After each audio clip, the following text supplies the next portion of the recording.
This is Amir Bahadur Mansouri, and I'm gonna present our paper, Development of Dielectric Measurement Techniques for Arctic Oil Spill Studies by Amir Bahadur Mansouri, Dustin Slavson, Dorel Desmond, Gary Stern from University of Manitoba, Department of Electrical and Computer Engineering, and Center for Earth Observation Science. This presentation includes 5 sections. 1. Background and motivation. 2. Overview of theory and measurement techniques. 3. Measurement results. 4. Conclusions and future work. 5. References.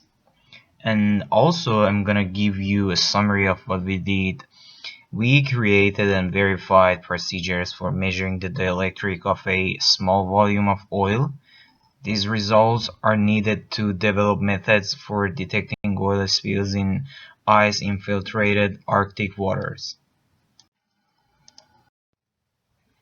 Microwave remote sensing has been used to monitor maritime Arctic regions for many decades, and Canada is using satellites such as RadarSat Constellation, which can be seen in the figure, to monitor the country. These remote sensing systems would be sensitive to the changes of dielectric due to oil spill and therefore have the potential for detecting and monitoring oil spills. In recent years, an increase in transportation in the Arctic has led researchers to consider the scenario of an oil spill in a region. Let me give you a little bit of information about sea ice. Sea ice is a porous medium consisting of a pure ice background embedded with air and brine pockets. There are empirical relationships that link the volume fractions of air, brine, density, salinity, and temperature, and these have used to model sea ice dielectrics as a mixture in a scattering model approaches. Introducing oil products into a sea ice environment due to a spill would change the physical, thermodynamic, and dielectric properties of the sea ice. Oil spill has significance for the public, government, industry, ecosystem, and health and safety of Arctic communities. To this date, there have been very few studies on the interaction of oil in sea ice and the dielectric properties of oil in a cold sea ice environment. In order to evaluate the effect of oil in sea ice and its impact on microwave scattering, we must first characterize the individual substances. So, percolation of oil into the sea ice volume changes in thermodynamic properties of the oiled sea ice volume and therefore changes the dielectric properties of sea ice. So possible oil spill scenarios such as water in oil emulsion, absorbed oil by snow, and encapsulated oil in sea ice must be completely studied. We need a better understanding of the properties of oil in a sea ice environment to be able to reliably detect and track it by remote sensing technologies such as satellite. There are different dielectric measurement techniques such as free space method, transmission line resonators, and capacitor methods to characterize the individual substances. And in this paper, we decided to consider the dielectric probe and cavity resonator, which are shown in these figures. Now I want to compare these two techniques together. By using cavity resonator technique, the dielectrics of solids, sand, and liquids in a single frequency can be measured. And sample preparation for this technique is difficult, while by using the dielectric probe technique, liquids, sand, and semi-solid substances in a broad range of frequency can be measured. Besides, sample preparation for this technique is easy. Accuracy of cavity resonator technique for low-loss materials is high. However, this technique has low accuracy for lossy materials.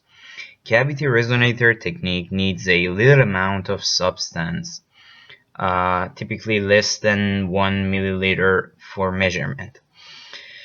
On the other hand, accuracy of dielectric probe for lossy materials is high, and in comparison with the cavity resonator technique, it needs greater amount of substance for measurement, typically something around 30 milliliter. The main advantage of this technique is that it's easy to set up and is the best candidate for liquid measurements. While cavity resonator main pro is that we can measure the material without touching it, and this property makes cavity resonator a good candidate for measuring hazardous material. In the following, I want to talk about each of these techniques in more details. Ends of high temperature probe give off a field which is changed as it interacts with the material. By measuring the reflected signal S11, permittivity of the material under test can be found. The electric probe can perform measurement in a broad frequency band, as I mentioned in previous slide.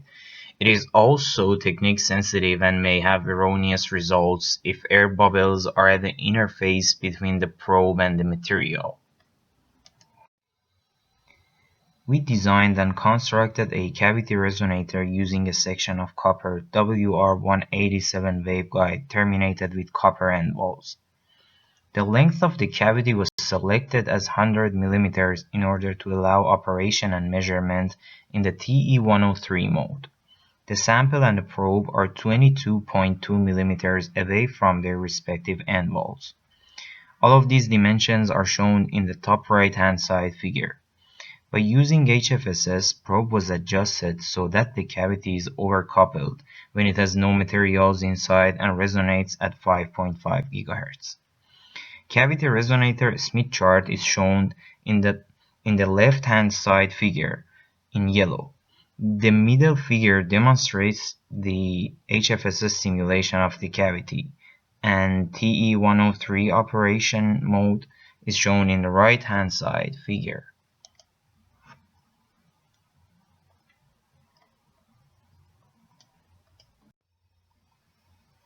In order to do the measurement, the empty tube is inserted into the hole and measurement is recorded.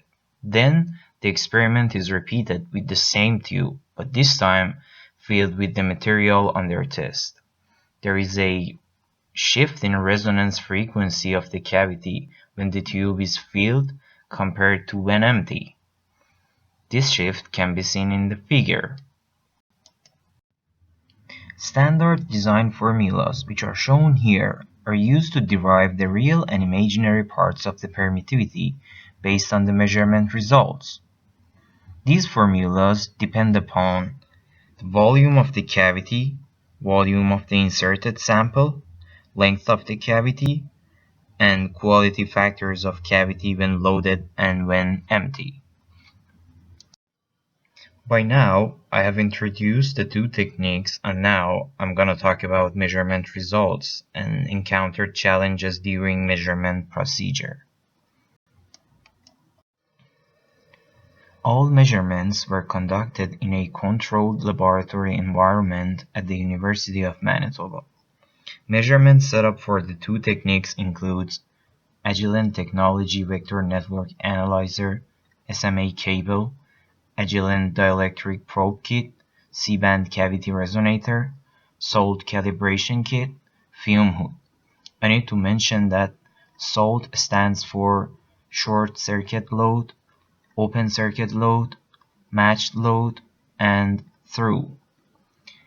We measured substances such as marine ship diesel, regular diesel, and crude oil. The electric probe measurement system, which is shown in top left-hand side figure, consists of a VNA, an SMA cable, and a high-temperature probe. For the calibration process, we used three components such as short circuit load, matched load, and 22 centigrade distilled water. In a measurement process, we encountered some challenges. We should make sure that air bubbles were not present on the probe surface. Because of the dark color of the oil, it was dull and we couldn't ensure that there isn't any air bubbles. In order to avoid possible air bubbles, we use the L-shaped wire to touch the surface with and remove air bubbles. After the first measurement, we used hexane to remove the oil from the probe's surface. This can be seen in the top right-hand side figure. Cavity resonator technique, which is shown in the left-hand side figure, consists of a VNA, an SMA cable, and a C-band cavity. We used the kit for one-port calibration. During the measurement, we encountered some challenges such as 1. We needed specialized syringes, which are shown in a right-hand side figure, to inject very small volume of oil into glass tube. 2. During the injection process, we needed to avoid air bubbles in the tube. The possible air bubbles would affect measurement results. And the last one, 3. After each measurement, we needed to use hexane for tube cleaning. Here, measurement results of regular diesel, marine ship diesel, and crude oil or tundra are given. Regular diesel and crude oil have the lowest and highest real parts respectively. Marine ship diesel has the lowest imaginary parts amongst the three substances. Real parts of these substances vary between 2.48 and 2.66, while imaginary parts vary from 0.08 to 0.13. It is shown that the discrepancy between measurement techniques is less than 1%. After taking a look at measurement results, it can be seen that there is a good agreement between the results of two measurement techniques. I need to mention that the discrepancy between the two measurement techniques is less than 1%. And also, for field measurements in oil spill experiments, cavity resonator technique is a better candidate due to a small amount of substance required for measurement. We are often limited to only a few milliliters of product in field experiments. And for future work, we need to consider temperature effects on dielectric properties and linkages into the chemical properties of the chosen substances. And lastly, on behalf of our team, I want to acknowledge the following. NSERC, GENIS, and the University of Manitoba for providing funding for this research. CMC Microsystems for the provision of CAD tools. Mr. Brad Tabachnik and Mr. Corey Smith for fabrication and test of the prototype cavity resonator. Dr. Greg Bridges for insightful discussions. And lastly, Cafferty's Scientific Glass Bowling for the support. And here's the list of references for this presentation. Thank you for your attention.